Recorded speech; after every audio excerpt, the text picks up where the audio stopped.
Question में बोला है बेटा यहाँ पर दो एसिड है, H2SO4 है और H3PO4 है, दोनों न्यूट्रलाइज हो रहे हैं सेपरेटली, अलग अलग रिएक्शन में। तो रिएक्शन हमारे पास में क्या हो जाएगी, H2SO4 और H3PO4, इनको सेपरेटली किसी अल्कली, हम मान लेते हैं अल्कली NaOH है, NaOH के साथ में यहाँ पर रिएक्ट कराया गया, ये अल्कली है, ठीक है।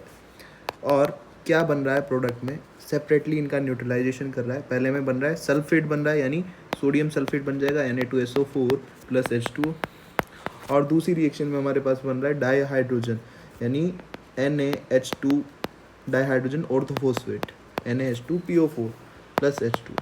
अब अगर हम देखें पहली रिएक्शन में दोनों H+ न्यूट्रलाइज हो रहे हैं, दूसरे में एक, तो फर्स्ट में जो N फैक्टर आएगा H2SO4 का ये 2 हो जाएगा, सेकंड में N फैक्टर आएगा ये 1 होगा, क्योंकि एक ही H+ क्या हुआ यहाँ पर रिएक्शन में रिमूव हुआ है।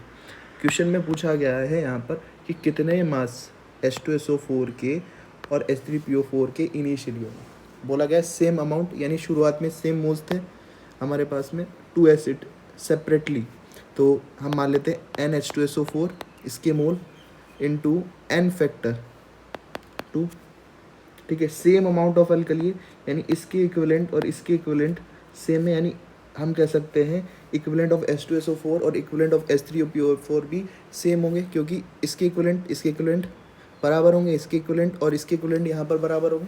पहली रिएक्शन में एसिड बेस के इक्विवेलेंट बराबर लॉ ऑफ केमिकल इक्विवेलेंस से, सेकंड में H3PO4 और NaOH के इक्विवेलेंट्स बराबर लॉ ऑफ केमिकल इक्विवेलेंस से। सो मोल्स ऑफ ये इक्विवेलेंट्स ऑफ NaOH, और यहाँ पर भी हम कह सकते हैं equivalents of NaOH is equals two moles of H3PO4 into N factor 1, दोनों को इक्वेट कर दिया तो यहाँ पर हमारे पास में moles of H2SO4 upon moles of H3PO4 ये आ गया 1:2।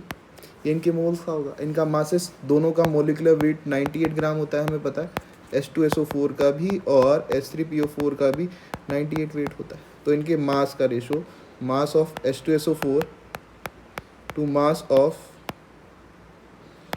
H3PO4, ये आपके पास में क्या जाएगा 1/2 इंटू 98 अपॉन 98, यानी 1/2 ही आ जाएगा, यानी आपके पास में B option will be the correct one.